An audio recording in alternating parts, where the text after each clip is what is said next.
She was humiliated and asked to leave a five-star restaurant. Denied entry without cause, without apology. The staff didn't check twice. They just assumed. Her name mysteriously vanished from the guest list. Her reservation erased like she never existed. Patrons watched in silence as she stood alone, dignity intact, but unwelcome. Then the doors swung open, and the man who stepped inside didn't just recognize her. He stopped the entire room. What followed shattered more than silence. It shattered the system. What they thought was routine discrimination turned out to be the spark of a reckoning they never saw coming. It was ivory, heavy, the kind of paper that whispered luxury. Her name was written in dark, looping ink across the front. Ms. Renee Carter. No return address, just the seal of an unfamiliar crest, a golden V wrapped around a rose. She opened it with her thumb, frowning slightly, heart beating faster. Inside was a formal invitation bordered in gold foil. You are cordially invited to the engagement dinner of Claire Wellington and Jonathan Blake. Venue, Maison du Verre. Date, June 10th. Time, 6 p.m. sharp. Table 6, reserved in your name. Below that, in unmistakable handwriting, was a short personal note scribbled across the bottom. You've worked hard, Renee. Come celebrate with us. Table 6 is yours. JB. Renee stared at the card, reading it twice, then a third time. Jonathan Blake, her boss. A man of few words but big gestures. She had worked under him for 4 years at the consulting firm, rising from part-time admin assistant to project coordinator, juggling deadlines, team calls, and parent-teacher meetings with seamless grace. He had always been cordial, professional, even kind. But an invitation to Maison du Verre? That felt surreal. She set the card down and glanced at Noah, who was now flying his crayon rocket across the couch. Baby, she called softly, Mommy might need a babysitter next weekend. That night, after Noah was asleep, Renee stood in front of her closet, eyes sweeping over the hangers. Her wardrobe was neat, curated for work, pencil skirts, blouses, soft cardigans, but nothing screamed engagement party at the city's most exclusive waterfront restaurant. Then her eyes fell on the green dress. Emerald satin, sleeveless, with a delicate drape. She bought it 3 years ago on clearance, thinking she'd wear it to a wedding that never happened. It still had the tags. The next week passed in a strange fog of anticipation. Every time she thought about the invitation, a flutter stirred in her chest. Not anxiety, not quite, but something close. Cautious optimism, unease, hope. Maison du Verre was where power dined, where clients were courted with silence and crystal glasses. She had only seen its name on magazine covers and overheard it in conversations between executives. Black women, especially single mothers from the South Side, weren't exactly stamped into its story. But maybe tonight, that was going to change. On the night of the dinner, the babysitter arrived right on time. Noah, hugging her goodbye, handed her a Lego creation he'd made. It's a castle, Mommy, so you don't forget your royalty. She laughed, holding back tears. I won't forget, baby. She got dressed slowly, deliberately. No flashy no designer clues. Just a simple pair of nude heels and a green dress that skimmed her figure like it had been waiting all this time for this moment. Her makeup was soft, just a hint of shimmer on her eyelids, a muted gloss on her lips. Her hair, in its natural coils, was pulled into a low bun. Elegant, but modest. She checked her reflection in the hallway mirror before leaving. For a brief second, doubt tried to surface. That old whisper that asked if she truly belonged among the city's elite. But she silenced it with a steady breath. This wasn't about belonging. This was about showing up just as she was. The Uber pulled up quietly. She slipped inside, clutching her small purse, and watched the city lights flicker past the window as the car weaved through downtown. Maison du Verre appeared on the horizon like something out of a dream. A sweeping glass facade wrapped in soft golden light, the doors flanked by marble planters, and valet attendants dressed in black. The car slowed, then stopped. Renee stepped out, heels clicking softly on the stone pavement, her back straight, her expression calm. She paused at the entrance, letting the warmth of the building spill across her face, then moved forward toward the golden-lit doors of a place that had never once held space for someone like her. The double doors of Maison du Verre glided open at her approach, soundless and regal. Renee Carter stepped inside. This was wealth not just as spectacle, but as design. Tables were spaced strategically for privacy, and the guests, already seated in clusters, wore silk and intention. Waiters poured wine with practiced silence. Laughter floated lightly, never loud. At the far end of the room, a grand piano played itself, the notes faint but elegant, like whispers between chandeliers. Renee stood out, and she knew it. Not because she was underdressed. She wasn't. The emerald dress she wore curved gently around her body, neither loud nor apologetic. Her skin glowed under the golden lights. Her posture was upright. Her heels clicked softly as she crossed the entryway carpet and stepped toward the polished wooden podium at the host stand. Behind it stood a woman in her mid-20s with platinum hair, pulled tightly into a bun and a name tag that read Amber. She wore a smile that was all teeth and no warmth. "Good evening," Renee said, offering a polite nod. "I'm here for the Blake Wellington dinner. Table 6, Renee Carter." Amber's fingers moved over the digital tablet, eyes flicking quickly down the list. Then again, then a pause. She pressed her lips together and glanced up with a look Renee had seen before, the corporate kind that lived between politeness and disbelief. "I'm sorry," Amber said smoothly.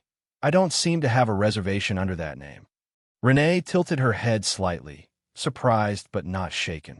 It was confirmed last week. Jonathan Blake reserved the table himself. It should be under Renee Carter, table 6. Amber's fingers moved again. Another pause. Another furrow in the brow. "I do see the Blake Wellington party, yes, but I'm not seeing your name listed." Renee kept her voice calm. "Would you mind checking again?" There was a handwritten note. "Table 6 is yours." That's what the invitation said. Amber shifted uncomfortably and glanced toward a second hostess behind her. A quick whisper passed between them, like a shared secret. Then Amber turned back, her smile even tighter. "If you'd like, we can seat you at a quieter table near the kitchen. It's just as lovely and—" Renee's face didn't flinch, but the sting landed hard. Her voice dropped a degree. "So, you're offering me the kitchen while someone else takes my table?" No, Amber said quickly. "It's just a small mix-up, I'm sure." "Is it?" Renee asked. She didn't raise her voice. She didn't have to. The firmness in her tone carved through the scripted civility. "Because my name was on that invitation. My seat was reserved. I'm not asking for favor. I'm asking for what was promised." Behind her, the soft murmur of the room carried on, but a few nearby eyes had turned. It wasn't loud enough to draw attention yet, but something about her stillness made the moment feel electric. Then the click of heels. The kind of heels that announce themselves. Renee turned slightly. A platinum blonde woman swept through the doors, wrapped in a white faux fur coat that brushed her ankles. Her lipstick was a perfect red, her dress designer cut and body-hugging, her attitude steeped in entitlement. She didn't stop at the podium. She didn't glance around. Amber's entire face changed. "Ms. Lanford," she beamed, stepping out from behind the host stand. "Welcome back. We have your favorite spot ready. Table 6 by the window, just as always." And just like that, without a pause or question, Veronica Lanford was led past Renee. She barely glanced at her, only the briefest up-and-down look, as if assessing a minor inconvenience. Renee watched as the woman took the seat at table 6, the one set with a single white rose and a wine glass already half full. Her chest tightened, not with surprise, with recognition. This wasn't new. This was erasure, dressed in crystal and linen. She inhaled once, steady, and said, almost under her breath, "You're giving my table away, aren't you?" Amber didn't answer. She didn't have to. The truth was already sitting by the window, crossing her legs, sipping her drink. And Renee? She stood there, dignity intact, pain quiet but clear, a woman who had just been told, once again, that her name didn't matter. Renee stood her ground, hands at her sides, expression unreadable. The weight of being erased, again, settled over her like a silk veil, invisible but suffocating. Then it happened. The golden handles moved.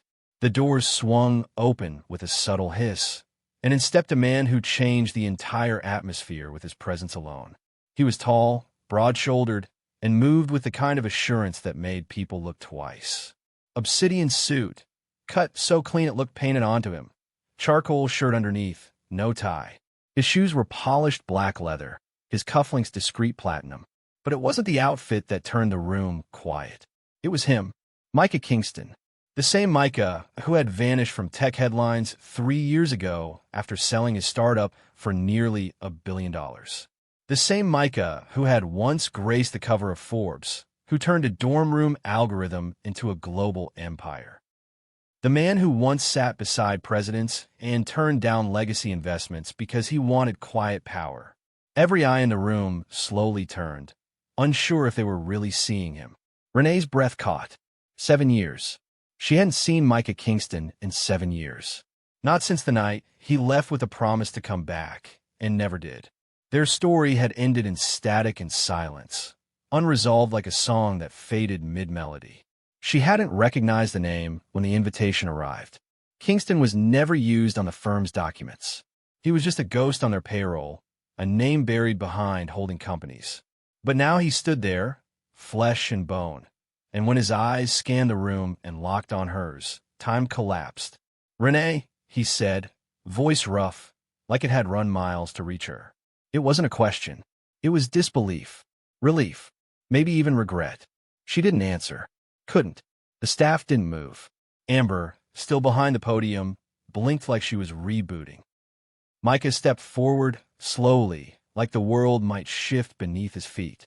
His eyes flicked to the window, saw Veronica Lanford sipping wine at Renee's table. Then back to Renee, still standing like a guest who had wandered and uninvited. His voice sharpened. "Why is she not seated?" Amber straightened reflexively. I didn't realize she was on my personal guest list," he cut in. The air changed. Gasps fluttered from nearby tables. One man turned to his partner and whispered something behind a linen napkin. Amber's face turned pale.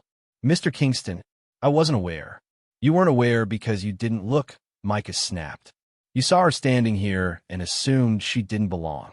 His tone wasn't raised, but it didn't have to be. His calm was heavier than any shout. The pianist stopped playing mid-note. Conversations faded to nothing. And for a brief, breathless moment, the entire room became witness to a fault line splitting wide open. Micah turned to the second hostess and said only one word. "Manager." Amber stammered. He's with the private lounge guests." "Get him," Micah ordered, eyes never leaving Renee. A valet outside, sensing tension, stepped forward, only to freeze when Micah raised one hand and wave him off with the quiet authority of someone used to not being questioned. Then he turned back to Renee, the woman he hadn't seen in nearly a decade, the woman who stood with more dignity now than she ever had before, even though the room had tried to reduce her. "I didn't know you'd be here," he said softly, the edges of his voice fraying. Renee finally spoke. "I was invited," she said, "but they didn't seem to think I belonged." Micah's jaw clenched. Across the room, Veronica raised her glass as if detached from the moment. But her eyes darted, uncertain now, and the rest of the guests, once content in their privilege, leaned in like spectators waiting for something to break. Micah stepped forward once more, now only inches from Renee. "I'm fixing this," he said. Then louder, for all to hear. "Get the manager. Now." And this time the staff moved. The manager arrived with a half-jog, half-slide, sweat already forming beneath the collar of his designer blazer. His name tag read Derek Langford, and his practiced smile faltered the moment he registered who he was approaching. Micah Kingston stood unmoving, his eyes sharp and cold. "Mr. Kingston," Derek began, voice elevated in pitch, "I'm so sorry for the delay. We weren't aware you'd be." "You weren't aware of anything," Micah cut in, "especially not the fact that you just humiliated a guest on my personal list." Derek blinked. "Guest?" Micah turned slightly, gesturing toward Renee, without looking away from the man. This woman, Renee Carter, was invited here by name. She was promised table 6. And instead, she was offered a seat by the kitchen while someone else took her place. Derek stammered, glancing at Renee, then toward table 6, where Veronica Lanford pretended to be deeply engaged in her menu. Micah's tone darkened. I've been looking for her for 7 years. Now, Derek froze completely. 7 years, Micah repeated, slower this time. She's not just a guest. She's the mother of my child. That stopped whatever noise remained in the room.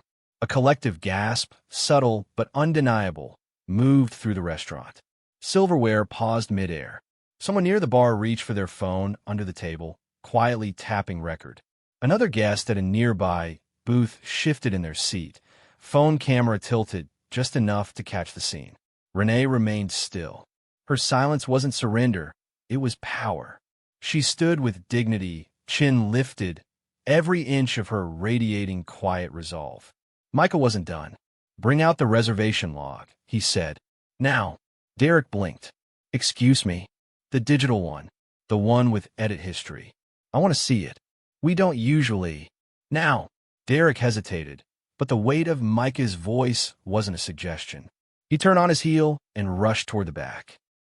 As tension thickened, a young waiter approached their trio slowly, a cloth napkin in his hand. He placed it on the counter beside Renee and whispered, Water, ma'am. She nodded once, and he turned to go. But when she unfolded the napkin, something slipped out, a small, folded piece of paper. Written inside, in careful, slanted handwriting, were 4 words. You're not the first. Renee's fingers trembled just slightly. Micah glanced over, and when she showed him the note, his expression changed. Something deeper than anger took root in his face. It wasn't just about her anymore. A quiet scandal was brewing, and this time, the receipts were already in hand. By morning, the confrontation was everywhere.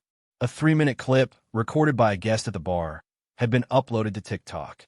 The caption read, Black woman denied seat she reserved. The views climbed into the millions by noon. Headlines followed. Who gets a seat at the table? Renee Carter's name became part of a larger conversation about race, dignity, erasure, and the myth of inclusivity in elite spaces.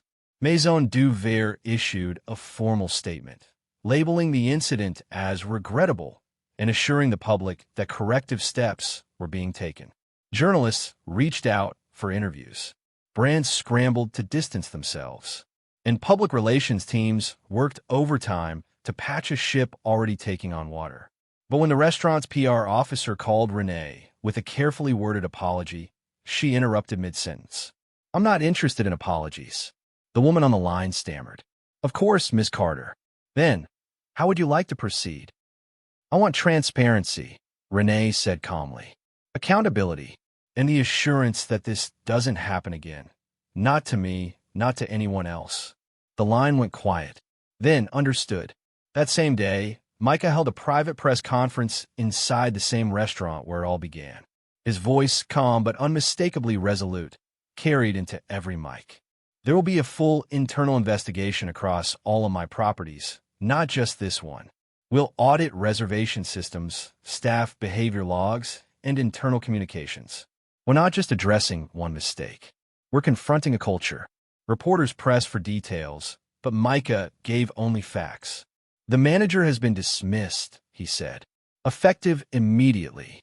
He paused, and Veronica Lanford, who knowingly accepted a table reserved for someone else, has been permanently barred from all future events hosted at this venue.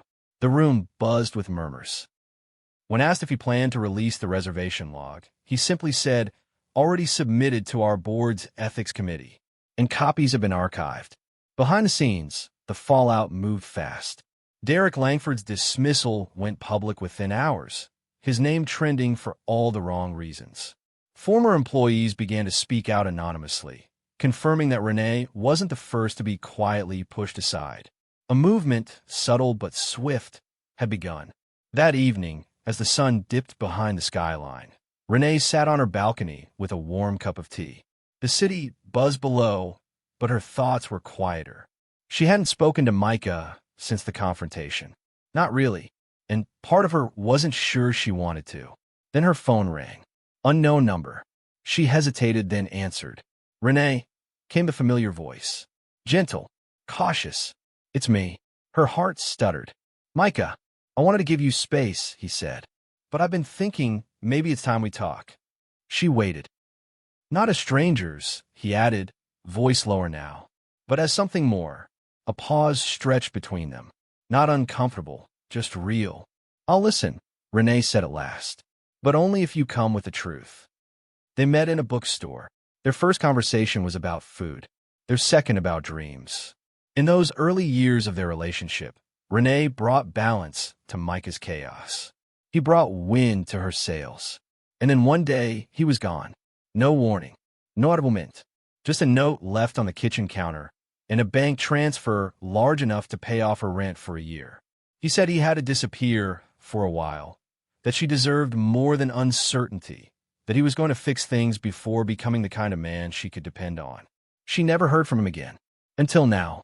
They met again in a private lounge above Maison du Verre, the same space where powerful people sealed deals and drank $300 wine with straight faces. But this time, the power dynamic had shifted. Renee entered the room first, her steps slow, composed.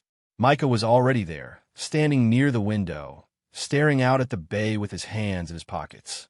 He turned when he heard the door. For a moment, they just looked at each other, time folding between them like pages of an unfinished chapter. "I owe you more than words," Micah said. She raised a brow. "Then don't start with words."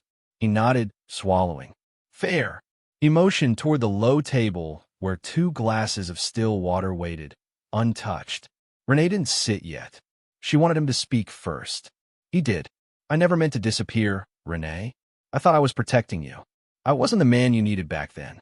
I wasn't stable. I wasn't safe. I was spiraling with money I didn't know how to carry. And so you left me to carry everything alone," she said softly. "Including our child." Micah's jaw tensed. "I didn't know. I swear. If I had, I believe you," she cut in. "But that doesn't change the weight of what was left unsaid." He looked down, then slowly reached for a folder on the table and slid it toward her. "This place? Maison du Verre? It was always you." Renee frowned. "What?" The name was just branding, but the idea, the ambience, the textures, the way the light hits the stone, the warmth in the wood tones.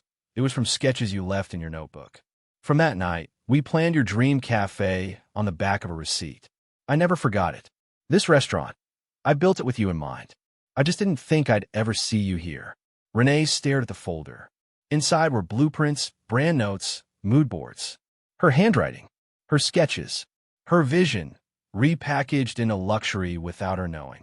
"You were never erased in my world," he said, stepping closer. "You were my beginning."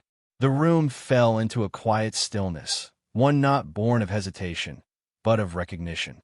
"I want to fix this," he said, "but not with a headline, not with a payout, with partnership." He handed her a new folder, this one slimmer, bound in leather. Inside was a legal contract offering her 50% stake in Maison du Verre, a new executive role overseeing operations, and a final clause. Effective immediately, Maison du Verre will be renamed Maison Carter. Renee didn't speak for a long time. She sat, opened the pages, and read them word for word. Her silence wasn't indecision. It was transformation. When she looked up, her eyes were calm. "I'm not hesitating because I'm unsure," she said, closing the folder. "I'm hesitating because I'm ready. And when I walk into this space next time, it won't be as a guest waiting to be seen." Micah nodded slowly, emotion flickering at the edges of his face. "It'll be as the woman who owns the table," she added. And for the first time in years, the ground beneath them felt like it belonged to them both. 1 week later, Renee stepped out of the black car and into the golden glow of the entrance. She wore ivory, soft, flowing, effortless. Her hair was swept back, natural and regal. She wasn't here to reclaim anything. She already had. Inside, the room paused. Guest and Gawk. They stood, one by one, as she entered, as if honoring the arrival of someone who'd changed something more permanent than a menu. At the front podium stood a young black woman with warm brown eyes and box braids neatly pinned. She wore a tailored navy blazer embroidered with a new crest of Maison Carter. an emblem of roots and resilience. The hostess stepped forward, her voice low but heartfelt. "Because of you," she whispered, "I applied here." Renee blinked once, emotion rising but restrained. "Then I'm already proud." The new manager, once a busboy, now fitted in a gray linen suit with sleeves rolled neatly at the cuffs, approached with a calm smile. "Dr. Carter," he said with steady confidence, "welcome home. Table 6 is ready." He didn't gesture grandly.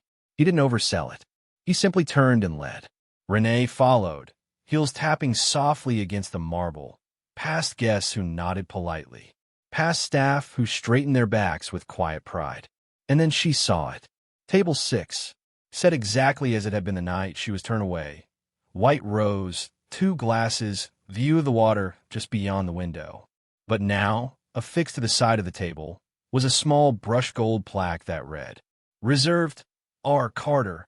No one sat there unless she allowed it. It wasn't a throne. It wasn't about power.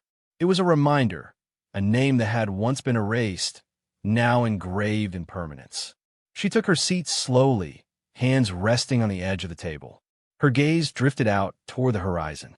Then she lifted her glass, not to toast, but to acknowledge. Not herself, but the shift. The room exhaled around her.